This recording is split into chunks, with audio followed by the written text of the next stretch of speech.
Ešte, aby som bol úplne férový, tento replikový rám konkurenčný, tak ho porovnávam. Toto sa jedná o originálny rám. Schválne, aby ste videli, je tam aj Austrivanta. Je tu vyrazené číslo, takže toto je originálny rám. Tak len vizuálne si urobíme nejaké porovnanie zjednodušené. No, keďže najväčší problém tohto rámu je ten profil, kde vidíte tú rovinu, tak len vám ukážem na origináli. Dúfam, že to zaostrí, ja si ho pridržím. Ale opäť, není tam žiadna rovina. Je to rádius, teraz to skúsim z druhej strany. Hej. Vidíte to? Žiadna rovina sa mi tam neukáže. Rovina je tu. Je to aj počuť, keď to urobím. No, a tu zase není rovina, no. Je to také herbolaté, bohužiaľ.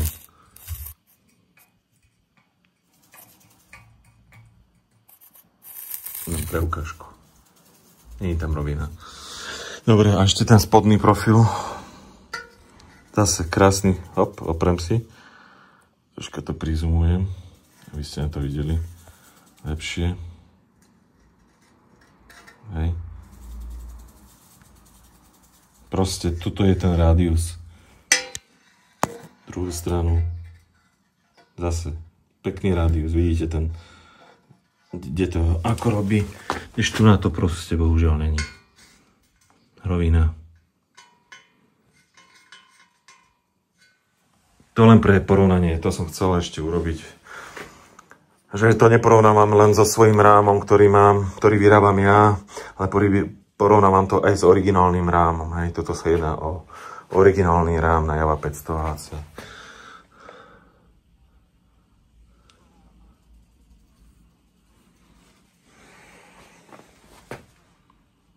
Jedná sa len o nejaké vizuálne veci v tomto smere. A ešte ho otočím zo spodu, hlavne ten spodok je tiež ďalej dôležitý. Takže mám to opačne otočené, že tu voľným okom vidíte, jedná sa o rovinu s ostrými hranami, samozrejme je tu nejaký malý rádiusík urobený, ale takto nikdy nebolo robené.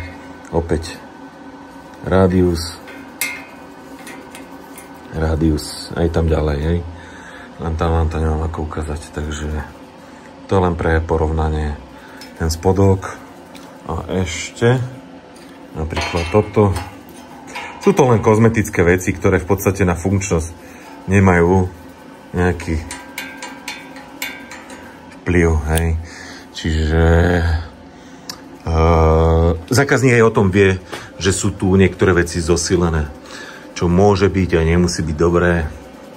Samozrejme, tým pádom ten rám priberá na váhe, aj keď pri vážení bol rozdiel 1 kg v tomto smere, čo nie je až také brutálne. Takže len v podstate som chcel ešte poukázať, aby som tu nevyťahol repliku, ale je tu aj originál versus táto replika. Takže záverečné zhrnutie. Vyjadrím sa k tomu teda konkurentnému rámu. Budem vychádzať vyslovene zo svojich skúseností a poznatkov, ktoré mám. Takže vo všeobecnosti ten rám je spracovaný veľmi pekne. Ten rám je pekný, zvary sú výborné, všetko je tam, kde má byť. Nemám, čo by som po tejto stránke nejakým spôsobom vytkol. Pekná robota. To, že nešiel založiť motor, pravdepodobne si to neskontroloval, mohlo to uísť, že vlastne tie držiaky toho motora zovrelo a tým pádom ten motor tam nešiel založiť. To sa dá napraviť.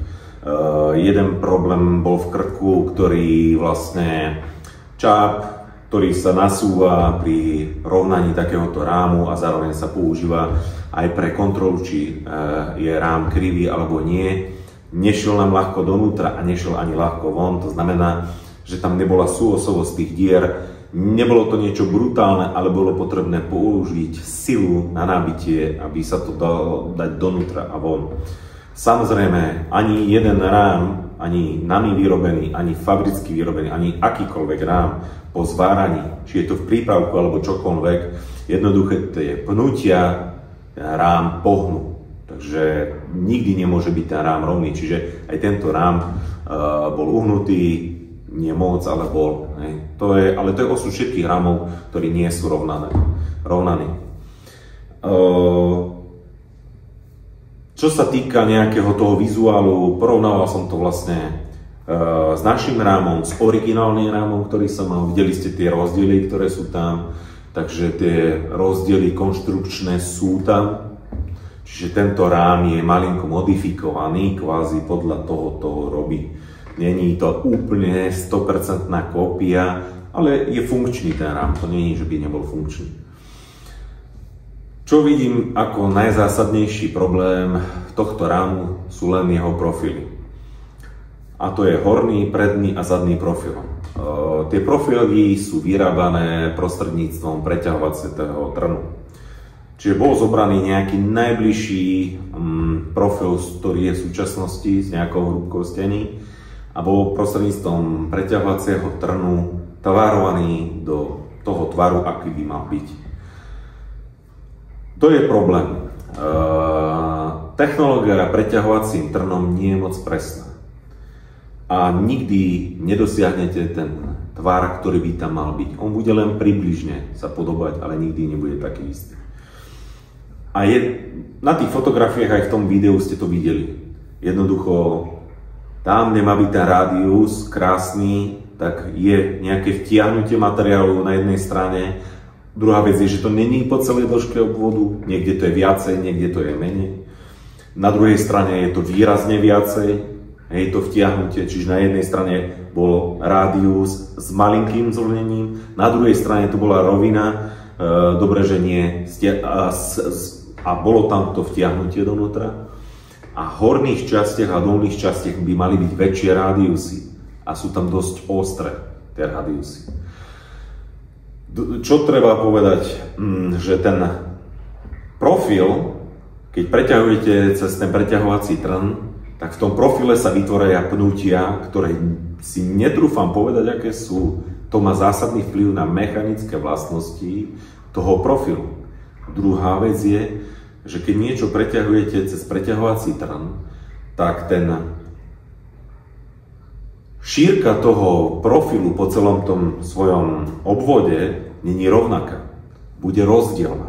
A bude rozdielna nielen po obvode, ale aj po dĺžke. Takže ten profil nielen po svojom obvode, ale aj po celej dĺžke bude mať rôzne hrúbky stien, rôzne prierezy, budú to rôzne tvary. Takže na jednej strane budem to preháňať príklad, bude 2,5 mm, inde bude 1 mm, hej, troška to zväčšujem, ale ide len o to, aby si človek predstavil, že vlastne ten priemer nebude rovnaký a tým pádom tie mechanické vlastnosti budú rozdielne, čo už do prierezu a tvaru toho profilu, ale aj do hrúbky steny. Takže ten profil, netrúfam si predpovedať, akým spôsobom sa bude chovať. Ale určite nebude identický, či už to bude namáhané na jednu stranu alebo na druhú stranu, pretože ani prierez nie je rovnaký, ani hrúbka steny nie je rovnaká. A čo ešte dôležité, že ten pôvodný profil, ktorý mal nejaký tvar, buď to bolo obdĺžníkového alebo štvorcového tvaru, neviem z akého to robili, tak je tam švový zvar. V tom mieste nedojde ke zmene hrúbky steny.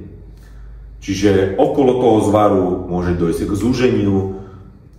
Netuším si predstaviť, muselo by sa to rezať, určite by ma to zajímalo, ako by vyzeral ten profil.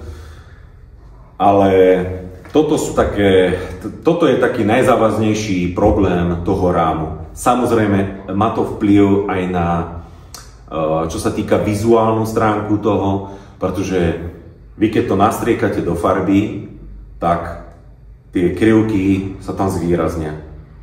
Samozrejme, ak chce niekto, aby to odpovedalo tak, ako malo, tak ten lakierník tam bude jednoducho ten tvar toho rádiusu po celej tej dĺžke vyrábať.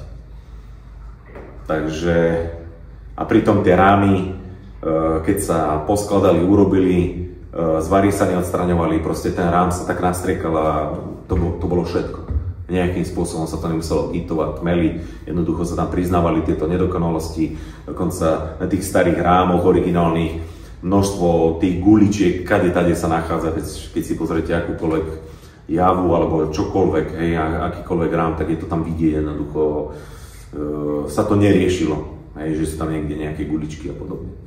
Takže to je toľko, čo by som k tomu rámu povedal a ja vám ďakujem za pozornosť a vidíme sa pri ďalších videách.